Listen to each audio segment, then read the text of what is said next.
microcapteurs, ça va permettre de rendre la mesure de la qualité de l'air accessible à tous. Je dirais qu'il y a 4 avantages majeurs. Ils sont légers portables, leur coût est relativement réduit. Ils ont l'avantage de proposer une mesure en quasi-temps réel. Donc tout ça fait qu'on va pouvoir accéder à une mesure de la qualité de l'air avec une résolution spatio-temporelle fine et accessible à tous.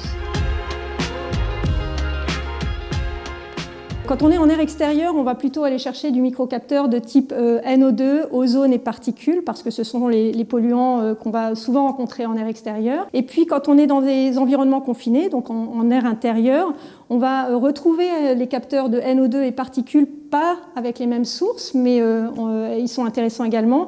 Et puis on va chercher les capteurs de composés organiques volatiles, des COV, qui sont des polluants émis par votre habitation, donc par le bâti, les murs, le plancher éventuellement, les peintures que vous utilisez, par le mobilier également. Et puis ce sont également des polluants qu'on va retrouver à travers les activités qu'on mène, comme par exemple le ménage qui est très émetteur de COV, ou encore la cuisine qui peut être source de particules par exemple.